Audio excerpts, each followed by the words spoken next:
Tapi ia tidak berpikir apapun dan hanya menangis. Saat butiran salju yang lunak mengubur punggung dan kepalanya, dan ia mulai kelelahan dan mengantuk.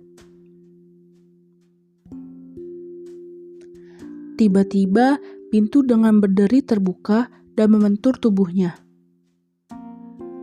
Ia melompat menghindari pintu yang terbuka. Keluar seseorang dari kelas konsumen. Kastanka, ia melolong dan merangkak ke arah kakinya.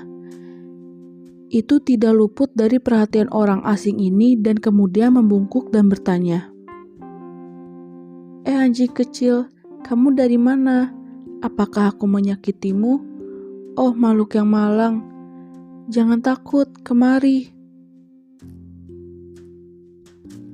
Dengan mata dan bulu mata yang nyaris tertutup oleh salju, Kastanka meneliti orang asing yang ada di hadapannya. Seorang lelaki perawakan gemuk dan berwajah bulat, mengenakan topi tinggi dan mantel bulu yang tidak terkancing.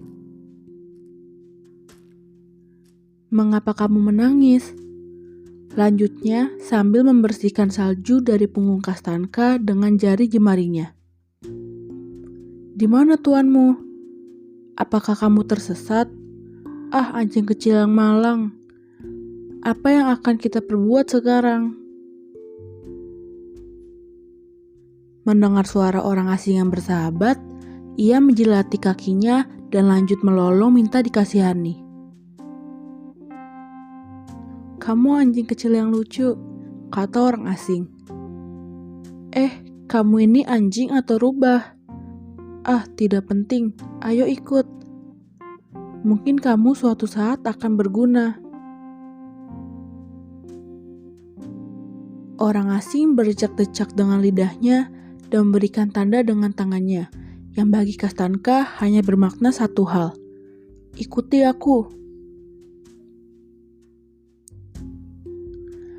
Kastanka lalu berjalan mengikuti orang asing. Tidak lebih dari setengah jam kemudian, Kastanka sudah duduk di lantai di sebuah kamar yang luas dan terang. Ia menyandarkan kepalanya. Dengan rasa ingin tahu dan tatapan yang lembut, ia mengobservasi orang asing yang telah menolongnya. Orang asing duduk dan menyantap makan malam. Dilemparkannya potongan kecil-kecil makanan ke arah Kastanka dari piringnya. Pertama-tama, remah-remah roti dan keju berwarna hijau, lalu potongan-potongan daging, setengah potong kue pie, tulang ayam. Kastanka melahap semua dengan cepat. Saking laparnya, sampai-sampai ia tidak membeda-bedakan rasanya. Semakin cepat ia makan, semakin hebat rasa laparnya. Ah, sepertinya tuanmu tidak memberimu makan yang cukup, kata orang asing saat melihat Kastanka melahap semuanya tanpa dikunyah. Kamu lapar sekali, hanya tinggal kulit yang membungkus tulang. Kastanka makan dan makan. Namun rasa laparnya tak kunjung terpuaskan.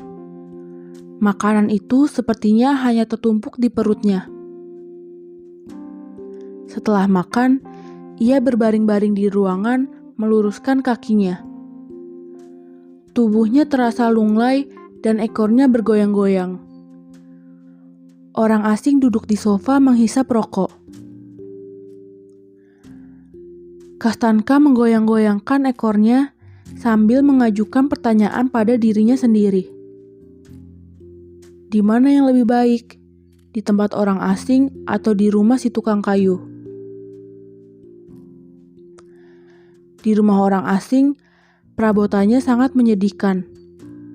Ia hanya memiliki satu kursi malas, tempat tidur, lampu, dan karpet. Selain itu, tidak ada apa-apa lagi. Kamarnya pun terlihat kosong.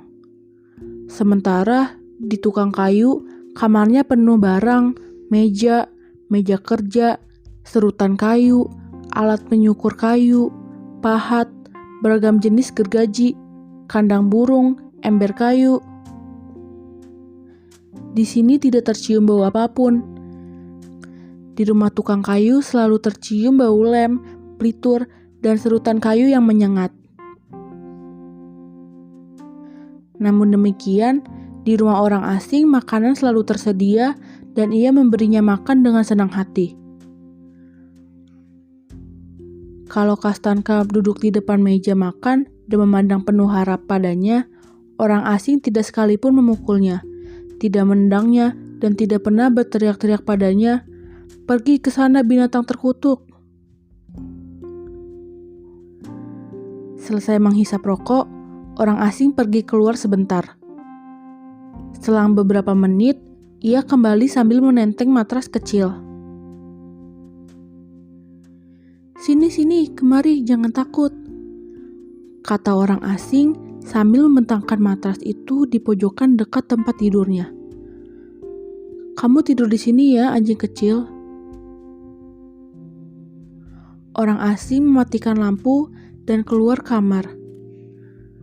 Kastanka berbaring di matras lalu menutup matanya. Dari seberang jalan terdengar gonggongan anjing. Ingin rasanya ia menjawab gonggongan itu. Namun tiba-tiba kesedihan menyergapnya. Ia mengingat tuannya Luka Alexandrich dan anaknya yang bernama Feduska. Ia teringat tempat tidurnya di bawah meja. Saat hari-hari yang panjang di kala musim dingin dan si tukang kayu menyerut kayunya atau membaca majalah keras-keras, Feduska bermain dengan Kastanka. Biasanya ia menarik kaki belakangnya, sehingga ia terkaing-kaing dan selalu tubuhnya terasa sakit. Lalu memegang kaki depannya, menyeretnya ke depan, dan menggoyang-goyangkan tubuhnya layaknya sebuah lonceng. Karena kesakitan, Kastanka goyang-goyangkan ekornya dan terkaing-kaing dengan kerasnya. Untuk menenangkannya, Feduska kemudian memberikan tembakau untuk diendus.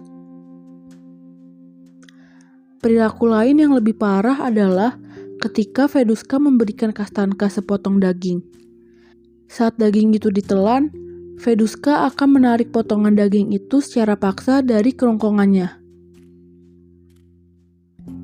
Semakin keras dan jelas bayangan itu, semakin keras Kastanka menangis. Namun segera rasa letih dan kehangatan mengalahkan rasa melankolisnya. Pelan-pelan, Kastanka jatuh tertidur. Dalam mimpinya, ia melihat anjing-anjing berlarian, di antaranya anjing pudel tua yang dilihatnya di jalan. Feduska berlari dengan membawa pisau pahat dikejar anjing pudel. Seketika, Feduska terselimuti bulu-bulu, berubah menjadi seekor anjing pudel dan mulai menggonggong kesenangan di samping Kastanka. Mereka berdua saling mengendus dan menjilati satu dengan yang lainnya dan berlari-lari ke jalan.